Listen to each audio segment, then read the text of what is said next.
Olá, meus queridos, estamos juntos mais uma vez para a nossa aula A Bíblia Comentada. E dessa vez nós estamos estudando o livro de Mateus, estamos no Novo Testamento. E você, mais uma vez, muito bem-vindo para juntos estudarmos a Palavra de Deus. Vamos orar? Amado Senhor, muito obrigado por tuas bênçãos, por teu carinho, pelo teu cuidado e por tua proteção, acima de tudo. Agora, nesse momento, Pai amado, que teu Espírito fale ao nosso coração através das páginas do livro sagrado. Pedimos em nome do teu Filho Jesus. Amém, Senhor. Amém. Nós estamos estudando agora no livro de Mateus os primeiros passos do ministério de Jesus. Você já viu aqui, já aprendemos sobre o batismo de Jesus, o significado da sua tentação no deserto, como ele fazia para ser ouvido para centenas, milhares de pessoas numa época em que não havia microfone, e também começamos a estudar o discurso dele no Sermão da Montanha. Você já viu a estrutura desse discurso, eu expliquei a forma quiástica, e hoje eu quero deter um pouquinho mais sobre alguns aspectos, algumas figuras de linguagem que Jesus usa, algumas comparações, para que você possa perceber quão aprofundadas são essas palavras e a comparação que Jesus faz. Vamos a Mateus, capítulo 5, quando Jesus fala no Sermão da Montanha, e ele diz, por exemplo, verso 3, bem-aventurados os pobres em espírito, porque deles é o reino do céu. Essa expressão, pobres no espírito, ou como dizem algumas traduções, pobres de espírito, ela é muito controversa. Aliás, até algumas versões modernas da Bíblia, como a Nova Almeida Atualizada, trocaram a antiga versão pobres de espírito para pobres no espírito, porque hoje a expressão pobre de espírito parece uma pessoa de mente pequena, assim, de pensamento baixo, de pensamento pueril. Então preferiram pobres no espírito. Ou, na verdade, algumas Bíblias trazem também os humildes no espírito. Mas qual o sentido dessas palavras? Por muito tempo, teólogos e comentaristas compreenderam que Jesus estava falando ali daquela pessoa, o pobre social, principalmente os teólogos da libertação. Mas seria esse realmente o significado do proletariado ou alguma coisa parecida, ou o sentido seria outro? Vamos analisar se os manuscritos do Mar Morto nos dão alguma pista. Aqui você tem fragmentos de alguns documentos encontrados nas cavernas de Herbert Qumran, na famosa coleção dos manuscritos do Mar Morto. E, na regra da guerra, foi interessante que eles traduziram a expressão muito parecida com aquela usada por Jesus. Ali em hebraico está escrito, você acenderá os humildes de espírito, nirei ruar. Nirei ruar. E diz, você acenderá os humildes de espírito, nirei ruar, como uma tocha de fogo no molho, consumindo os ímpios. David Flusser vinculou essa beatitude aos próprios membros da comunidade do Mar Morto. Mas qual seria o sentido dela? Aqui, essa parte em hebraico é muito importante para o entendimento de Mateus capítulo 5, verso 13. Eu vou explicar a você por quê. Jesus pronunciou o Sermão da Montanha provavelmente em aramaico ou em hebraico, mais provavelmente em aramaico, ou talvez em hebraico, porém não em grego. Contudo, a versão que nós temos do sermão original de Jesus está em grego, no grego do Novo Testamento. Então, será que a expressão pobres de espírito em grego seria esse o significado social, ou ela teria um outro significado na língua original de Jesus? Você sabe que expressões idiomáticas não se traduzem, e quando nós as traduzimos ao pé da letra, elas perdem um pouco o sentido. Por exemplo, se eu dissesse aqui que está chovendo cachorros e gatos, isso não faz sentido nenhum em português, porque nós não falamos assim, mas em inglês, it's rain dogs and cats, significa não literalmente que cães e gatos estão caindo do céu, mas sim que está chovendo muito.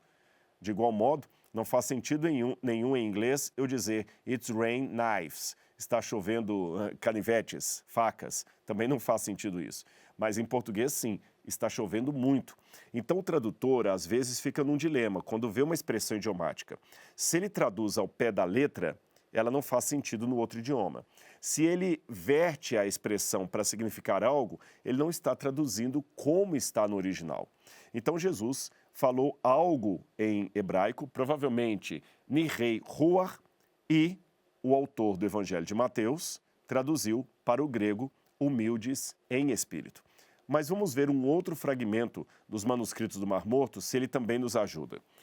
Um pouco mais adiante, na própria regra da guerra, nós lemos um outro fragmento que diz assim: entre os pobres de espírito, anavei ruach, um coração duro, e por aqueles cujo caminho é perfeito, todas as nações iníquas chegarão a um final.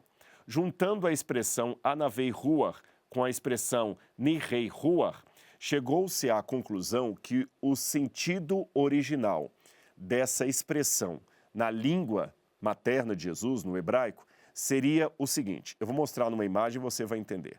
Devemos entender que, em hebraico, quando usamos a palavra espírito, ruach, ela tem dois significados: espírito ou vento.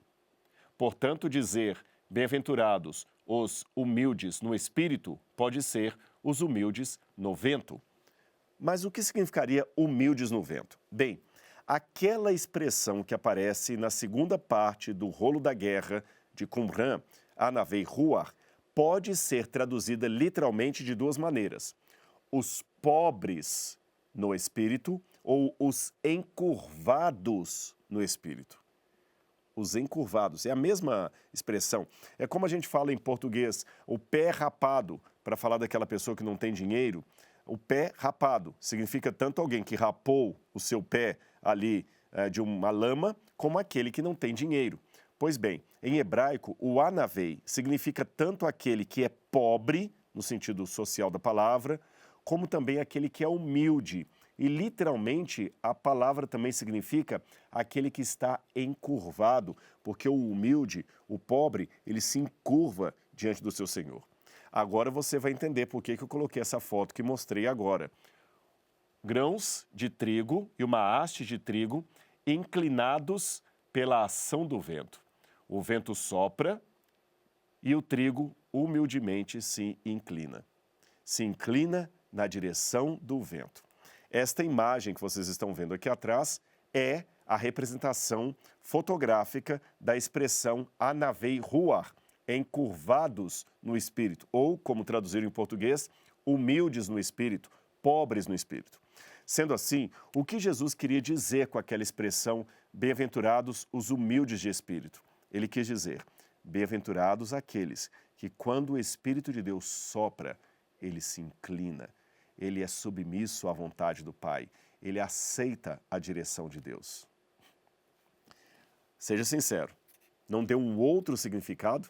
Você está vendo como o uso de recursos arqueológicos, históricos, linguísticos, nos ajuda a ter um conhecimento ainda mais profundo da palavra de Deus? É por isso que o Bíblia Comentada fez questão de pegar toda essa informação, traduzir em aulas e passar para você. Seria muito egoísmo deixar isso apenas em sala de aula para alunos de faculdade de teologia. Você merece ter esse conhecimento também. E que todos nós, de uma forma ou de outra, sejamos anavei ruach, encurvados no Espírito. Quando o Espírito de Deus soprar, que nós possamos humildemente aceitar a direção de Deus. Agora eu quero falar de uma outra imagem que Jesus usa. Vamos ler na Bíblia? Mateus, capítulo 5, versículo 13. Jesus falou assim: vocês são o sal da terra. Ora, se o sal vier a ser insípido, como lhe restaurar o sabor? Para nada mais presta, senão para, lançado fora, ser pisado pelos homens. Qual o sentido dessa palavra? Aliás, isso aqui fica ainda mais complicado porque, de maneira técnica, o sal nunca fica insípido, o sal nunca deteriora, o sal nunca perde a sua validade. É isso mesmo. Se está com dúvida, pergunte a um químico, ele vai afirmar exatamente o que eu estou dizendo. O sal nunca vence, ele é um mineral perene. Aí você pode perguntar para mim, Rodrigo, mas se o sal nunca se estraga, por que que o sal de cozinha que tem lá na minha casa vem com data de validade? Boa pergunta. Na verdade, o que estraga não é o sal. mas sim os produtos químicos que estão acoplados a ele. Aquele sal NaCl de cozinha que você usa para temperar a sua comida, ele mesmo em si não estragaria, mas os elementos químicos que o compõem, esses podem deteriorar. Agora, no passado não havia esses elementos industriais no sal de cozinha. Mas o que poderia fazer o sal estragar? Eu vou explicar para você. Imagine que o sal de Israel, ele era trazido do Mar Morto. Aqui eu tenho uma fotografia do Mar Morto e veja toda essa parte aqui repleta de sal. Sal misturado aqui com água. Você vê sal, você tem até algumas colunas de sal e tudo isso aqui é uma enorme plataforma de sal que ainda pode ser vista no Mar Morto até hoje, até os dias de hoje. Esse sal era muito valioso, valiosíssimo. Tanto é que ele era valioso que, embora seja mito dizer que os soldados romanos recebiam o seu pagamento em sacas de sal, de onde vem a palavra salarium, é verdade que, mesmo que a ideia dos legionários romanos recebendo sal como ordenado provavelmente seja um mito, o fato é que eles ganhavam sacas de sal como bônus após uma batalha. E que salário realmente vem do latim salarium, que quer dizer pagamento com sal. Em outras palavras, é mito dizer que o soldo do soldado era em forma de sal. Ele recebia realmente, era dinheiro mesmo, era prata. Mas quando tinha uma batalha, um ato heróico, um bônus assim, ele poderia receber esse bônus em sacas de sal. Seria mais ou menos como um abono de Natal que o patrão deu para os seus empregados. Vamos dizer assim, para fazer uma comparação com os dias de hoje. Agora imagina, se o sal podia ser dado como bônus, é porque ele tinha um grande valor.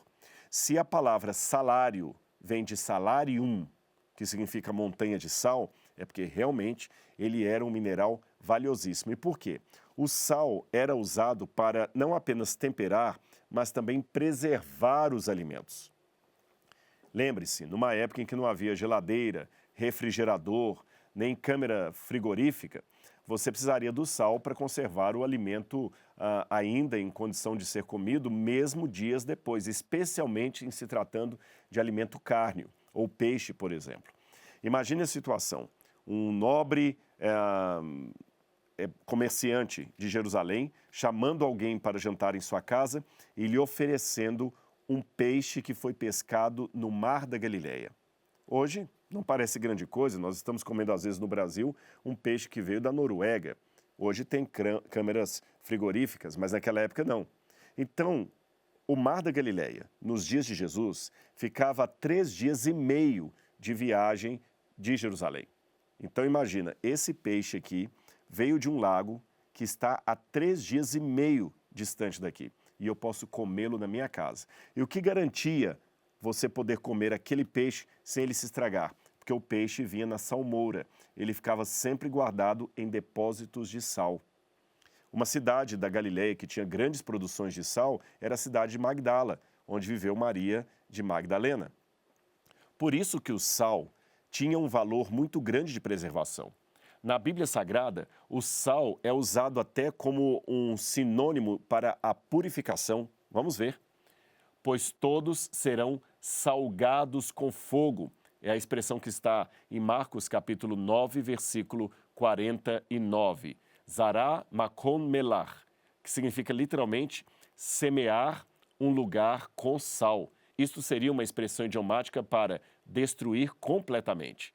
Semear com sal. Veja bem, Juízes capítulo 9, versículo 45 diz que Abimeleque, depois de arrasar completamente a cidade de Siquém, espalhou sal sobre os seus escombros. O que significa isso? Para que essa cidade não se levante nunca mais. Então o sal realmente era uma forma de purificar, de acabar com o mal de uma vez por todas. Isaías capítulo 51, verso 6, faz um trocadilho interessante. Ele usa o verbo malhu, literalmente salgar, com o sentido de destruir ou ser destruído. Ele diz, os céus desaparecerão como fumaça, mas no hebraico está, os céus salgarão como fumaça. Percebeu o uso da palavra sal num sentido simbólico para representar algo que é destruído de uma vez por todas, ou algo que é purificado de um mal de uma vez por todas? Vamos continuar. Segundo a lei de Moisés, os sacerdotes colocavam sal em todas as ofertas de grãos e carnes antes de colocá-las no altar. Isso está em Levítico 2, verso 13 e Ezequiel 43, 23 a 24. A frase aliança de sal é usada no Antigo Testamento para significar a natureza desejável e eterna das alianças entre Deus e o homem. Nós podemos ver isso em Números 18, 19 e 2 Crônicas, capítulo 13, versículo 5. Você percebeu? Agora que você já sabe de tudo isso, vamos imaginar uma outra situação. O sal que vinha do Mar Morto. Ali era a principal fonte de sal consumido na região dos judeus. O sal bonito, puro, branquinho, vinha do Mar Morto. Mas o que acontecia? Aquele sal, às vezes, caía ao longo do caminho, quebrava e ele misturava com terra. Ao misturar-se com terra, aquele sal ficava estragado. Sabe por quê? Porque pelas leis religiosas dos judeus, as leis de alimentação, aquele sal contaminado não podia mais ser usado na comida. E mesmo para os padrões de higiene, vamos dizer assim, romanos, você não vai mais colocar um peixe numa salmoura que está repleta de areia. E se você tem o sal misturado com areia, com aquele pó fino ali do chão, como é que você vai separar o sal da areia? Se você jogar água, o sal derrete. Peneirar, não existe como. Se uma saca de sal cai no chão, você perde todo o sal que você havia transportado. E aí, vai ficar no prejuízo? Então, o que os judeus faziam com esse sal que se estragava? Esse sal que não prestava mais para preservar o alimento? Você vai descobrir. Há um tempo atrás, alguns administradores da mesquita de Al-Aqsa, em Jerusalém, estavam fazendo um trabalho de retirar várias toneladas de terra para a construção de uma parte subterrânea na mesquita de Al-Aqsa. Aqui você tem os caminhões tirando toda aquela terra, aqueles entulhos. Um aluno do professor Gabriel Barcay percebeu que o entulho era jogado perto da Universidade Hebraica, chamou o professor Barcay, que aqui está olhando, e ele resolveu então peneirar todo aquele entulho de terra de antiguidades. E o que ele descobriu? Elementos da época do templo. Eu tive o privilégio, junto com a minha esposa, de participar desse projeto do professor Gabriel Barcay, peneirando pedaços de coisas que vinham do templo. Sabe por quê? O sonho de consumo de qualquer arqueólogo que trabalhe com arqueologia bíblica é escavar o Domo da Rocha. O Domo da Rocha, se você olhar no Google, é aquela cúpula dourada que aparece quando você vê Jerusalém lá ao fundo, a Cidade Velha, do alto do Monte das Oliveiras. Você está do alto do monte e você vê Jerusalém lá embaixo. Mas nós não podemos escavar ali, porque ali é um santuário muçulmano. Você pode proclamar a Terceira Guerra Mundial. Mas, literalmente, se Maomé não vai à montanha, a montanha veio a Maomé. Por quê? Já que não podemos escavar lá, o fato deles mesmos tirarem caminhões e mais caminhões de entulho do Templo Monte para fazer aquela parte subterrânea da mesquita de Al-Aqsa, permitiu que nós peneirássemos esse entulho. E ao peneirar o entulho, eu já encontrei moeda romana, cinto romano, prego romano, mas o que mais aparecia ali na nossa peneira eram pedaços de ladrilho de piso. Aqui está uma fotografia de alguns pedaços de ladrilho que encontramos ali, vários tipos diferentes de mármore, como mármore de pórfiro, pedaços de calcário, pedaços também de outros tipos de pedras. Até que uma professora da Universidade de Bar-Ilan deu uma ideia. Vocês perceberam que vocês estão encontrando mosaico, triângulo, quadrado? Isso é um quebra-cabeças. Se nós montarmos isto, nós poderemos ter uma noção como seria o piso original do templo. E o resultado está aqui, olha. Esta é uma peça que mostra como seria o piso original do templo da época de Jesus, pelo menos uma parte dele. E nós construímos aqui no MAB, no Museu de Arqueologia Bíblica, que foi construído inclusive com recursos do Bíblia Comentada. Nós construímos aqui uma réplica do piso original do templo, que foi feita a partir dessa pesquisa arqueológica. Aqui está a entrada do MAB e aqui está o piso como seria originalmente o piso do Templo de Jerusalém. Agora, o que tem tudo isso a ver com o sal? É que esse piso aqui ele é muito liso e, portanto, muito escorregadio. Quando as meninas estão lavando ali a parte da frente, é até perigoso, porque se você coloca sabão ou água, ele escorrega muito facilmente. Agora você imagina, assim era toda a esplanada do templo. E em Jerusalém, neva. Cai neve em Jerusalém. E quando a neve cai num tipo de piso tão liso, ele se torna tremendamente escorregadio e, portanto, perigoso, tanto para os sacerdotes quanto para os peregrinos judeus que para ali caminhavam. Aí o que acontece? Veja essa foto onde você tem o Domo da Rocha, que eu acabei de mencionar, e ele está com o pátio completamente coberto de neve. Na época do Novo Testamento, isso aqui era um lugar que ficava muito escorregadio. E, normalmente, o que os sacerdotes faziam para evitar acidentes? Olha o que diz o Talmud. O templo em Jerusalém exigia enormes quantidades de sal para preparar oferendas e curtir peles. A tradição judaica diz que sal era espalhado na rampa que levava ao altar para que os sacerdotes não escorregassem. O templo de Herodes incluía uma câmara de sal para armazenar todo o sal necessário. Com base nessa passagem do Talmud, o que é que nós deduzimos? Que havia uma câmara de sal ali dentro do templo, ou seja, um quarto, onde Herodes mandava recolher 2 tipos de sal. Um sal em bom estado, para colocar ali nas ofertas, no sacrifício do templo, conforme a lei mosaica, e um segundo tipo de sal, aquele que por alguma razão se estragou, se contaminou contra os elementos, caiu no chão, tocou em algo impuro e não prestava mais para ser usado nem no sacrifício, muito menos no mercado. Então, o que eles faziam com esse sal estragado, esse sal que havia se tornado insípido? A mesma coisa que se faz num país que tem neve. Essa cena que vocês estão vendo é uma cena da Europa, no momento de neve, e o empregado da prefeitura está fazendo justamente o quê? Está jogando sal na neve para que o sal possa derreter a neve e impedir que ela forme uma lâmina de gelo escorregadia que faça as pessoas caírem e se machucarem. Quem já morou em países que nevam sabe muito bem desse costume. Jogar neve nas rodovias, por exemplo, para que a neve possa derreter e escoar. E depois que esse sal é jogado, ele cumpre o seu papel, ele derrete a neve. Mas as pessoas continuam pisando, os carros continuam passando e o resultado é uma lama feia, muito feia, necessária, porém de aspecto muito feio. Assim, Jesus viu várias vezes no templo os sacerdotes, quem sabe na época do inverno, jogando sal ali na esplanada para que a neve pudesse derreter e as pessoas pisassem sem cair. Aí agora fica fácil entender o ensinamento de Jesus. Vocês são o sal da terra. Sal da terra. Lembra que eu mostrei a passagem bíblica? O sal da terra é aquilo que purifica a terra, que expurga a terra de toda a maldade. Eu mostrei as passagens da Bíblia. Porém, se o sal vier a ser insípido, para nada mais presta, senão ser lançado fora e pisado pelos homens. Aqui nós temos uma lição muito importante. Ou nós cumprimos o papel de Cristo, ou nós seremos escória da sociedade.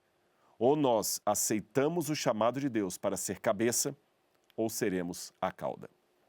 Na continuidade, Jesus ainda disse, verso 14, Mateus 5,14, vocês são a luz do mundo.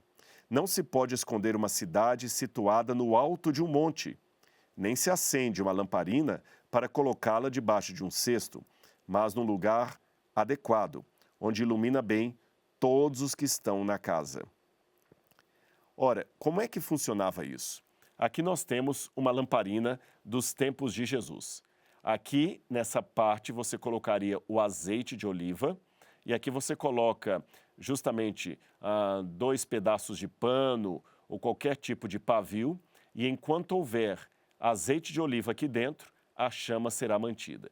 E a lamparina como essa era importantíssima principalmente para oferecer segurança. Imagina que eles não tinham energia elétrica, não havia luz de querosene, não havia poste, iluminação pública. Então as pessoas precisavam dessas lamparinas em casa. Imagine você acordando de madrugada querendo ir ao banheiro, que na verdade era do lado de fora da casa. Como é que você vai no escuro, às apalpadelas? Você pode tropeçar em alguma coisa, machucar, pode ter um animal ali, um escorpião. Então era muito importante ter uma lamparina. A lamparina tinha um aspecto muito importante naquela época para salvar vidas. Imagine alguém que precise sair de casa à noite. Ele precisa de uma lamparina para iluminar o caminho. Lembra a passagem que diz: lâmpada para os meus pés é a tua palavra e luz para os meus caminhos? Pois é, este era o sentido da lamparina. Aliás, não precisamos ir longe. Mesmo nós que vivemos na era da tecnologia, da eletricidade, é tão ruim quando acaba a luz do nosso bairro. Agora, diz que a lamparina não é acesa para ser colocada debaixo de um alqueire ou num lugar escondido, não. Ela é colocada num velador. Algumas Bíblias trazem velador. Na versão que eu tenho diz: ninguém acende uma lamparina para colocá-la debaixo de um cesto, mas num lugar adequado. Qual seria esse lugar adequado? Aqui nós temos uma típica casa dos dias de Jesus. Aqui, nessa parede, você tem até a marca do queimado. Aqui seria o lugar adequado, ou o velador, onde eles colocariam a lamparina, e ela podia iluminar a todos os que estão na casa. O que Jesus está dizendo é: quando alguém acende uma lamparina, não coloca debaixo de um cesto, coloca num velador, para que ela possa cumprir o seu papel de iluminar a todos. Aqui também eu tenho o lugar do velador, onde as lamparinas eram colocadas para iluminar todos os que estariam na casa. Novamente aqui, o lugar do velador, muito bem colocado aqui nessa parte da parede. Pois bem, uma entrada do Talmud lista, entre várias atividades permitidas no sábado, inverter uma tigela sobre uma lâmpada para evitar que as vigas peguem fogo. A discussão parece ser posterior aos acontecimentos do ano 70 de nossa era, de modo que não se pode descartar que tenha sido influenciada pelas palavras de Jesus. No entanto, está claramente a citar uma decisão mais antiga, pelo que o inverso continua a ser possível. É tentador imaginar um rabino do primeiro século, ao ser informado do fervor por João Batista, sugerindo ironicamente que uma tigela deveria ser colocada sobre ele para impedir que toda a casa, isto é, o estabelecimento religioso, pegasse fogo. Ou seja, Jesus falou: ninguém acende uma lamparina para colocá-la debaixo do cesto, senão ela vai apagar. E no Talmud fala: olha, para que a lamparina não pegue fogo em todo lugar, mesmo no sábado, coloque ela debaixo do cesto. Parece até uma inversão de valores. Agora, qual a relação entre a luz, o mandamento e as pessoas? O Talmud também contém uma discussão sobre o papel de um rabino chamado Bava ben Buta em persuadir Herodes a reconstruir o templo. Herodes, tendo massacrado a maioria dos rabinos, arrepende-se e pergunta a Baba o que ele deveria fazer. Baba ben Buta responde: já que você extinguiu a luz do mundo, ou seja, matou os rabinos, como está escrito, pois o mandamento é uma luz e a Torá uma lâmpada, Provérbios 6, 23, vá agora e preste atenção à luz do mundo, o templo, como está escrito a respeito do templo, e todas as nações serão iluminadas por ele. Isaías capítulo 2, versículo 2. Então você vê que na tradição judaica, os rabinos, aqueles que ensinavam a Torá, aqueles que tinham uma mensagem de Deus, eram chamados de a luz do mundo. E quem atentava contra estes, assim como Herodes matou vários rabinos, estava tentando apagar a luz do mundo. Em outras palavras, o povo de Deus, que prega a mensagem do Pai, está nesse mundo como a luz para as nações. Esta é a incumbência. E Jesus, então, ao falar, vocês são a luz do mundo, não estava falando uma novidade em face à cultura judaica daquele tempo. O segundo Baruque, uma obra do final do primeiro século, afirma que Moisés trouxe a lei à semente de Jacó e acendeu uma lâmpada para a nação de Israel. Então continua: aquele que iluminou tirou da luz, e há poucos que o imitaram, mas aqueles muitos que ele iluminou foram retirados das trevas de Adão e não se regozijaram na luz da lâmpada. Ou seja, eles não cumpriram o seu papel de serem luz do mundo. Agora, olha que interessante essa imagem aqui. Você tem o Mar da Galileia. Perceba, aqui está o Mar da Galileia. Justamente nessa parte superior aqui, há alguns prédios, vários prédios que até hoje podem ser vistos. Aqui está a cidade de Safed, ou a cidade de Itzfat. Essa cidade, que está no alto de uma montanha, já existia na época de Jesus. Nós temos aqui em Safed, ou Itzfat, essas ruínas que datam do primeiro século, outras do período bizantino, que indicam que ali já havia uma cidade na época de Cristo, no alto de uma montanha. Veja aqui, da parte inferior do Mar da Galileia, uma fotografia de cidades no alto da montanha. Veja como elas ficam iluminadas hoje. O que você pensa que é um milagre apenas da atualidade por causa da eletricidade, na verdade era algo visto na época de Cristo. Hoje, nós aqui do Mar da Galileia conseguimos ver a luz daquela cidade no alto da montanha. Mas no primeiro século, eles também tinham o mesmo privilégio, talvez com um destaque maior. É que naquela época, não havendo luz elétrica, não havendo postes iluminados nas ruas, o Mar da Galileia, durante a noite, se transformava num verdadeiro breu. Ninguém enxergava nada.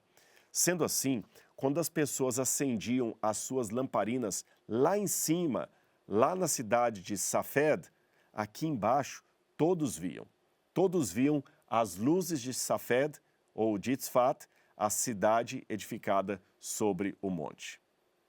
Aí fica fácil entender a comparação de Jesus. Vocês são a luz do mundo. Não se pode esconder uma cidade situada no alto de um monte. Jesus certamente, quando falou isso, apontou para as cidades que ficavam nos montes ali da Galileia e falou com os discípulos: vejam essas cidades que estão aqui, vejam Decápolis, lá do outro lado, tão distante, mas daqui nós podemos ver as luzes de Decápolis, podemos ver as luzes de Safed. Vocês perceberam? Não dá para esconder uma cidade que está edificada no alto de um monte. E vocês ficam tão admirados quando uma lamparina pequena é acesa lá e vista daqui? Pois bem, assim brilhe também a luz de vocês diante dos outros, para que vejam as boas obras que vocês fazem e glorifiquem o Pai de vocês que está no céu. Certamente esta era a parte que Jesus gostaria que eles compreendessem, que nós estamos aqui para ser luz do mundo, sal da terra. E aí eu termino a aula de hoje fazendo uma pergunta para você. Qual a sua decisão diante desse desafio de Cristo? Você gostaria de ser realmente aquilo que Deus quer que você seja? Você estaria disposto a aceitar o chamado de Deus, a missão de Deus para ser luz e sal? Você agora sabe o significado desses elementos, a simbologia por detrás deles. E que resposta você dá ao chamado do Espírito Santo? O que você fará ou já está fazendo com esse conteúdo bíblico que você está aprendendo aqui? Você está espalhando para outras pessoas ou está guardando para si? Você está disposto a pagar o preço de ser um representante de Deus nesse mundo? Eu espero que a sua resposta seja sim, que você diga sim ao chamado de Deus e que Ele possa, através de você, fazer com que a luz celestial brilhe nesse mundo. Que Ele possa, através de você, salgar este mundo com sal purificador. E que Ele possa, através de você, revelar o amor de Deus a todas as pessoas. Nós vamos ficando por aqui. Nosso encontro agora é só semana que vem. Mas que a graça e a paz de Jesus encha o seu coração. E que esses ensinamentos que você está colhendo aqui no Bíblia Comentada possam ser uma filosofia de vida para todos os dias da sua existência. Um grande abraço e até o nosso próximo encontro. Tchau, tchau.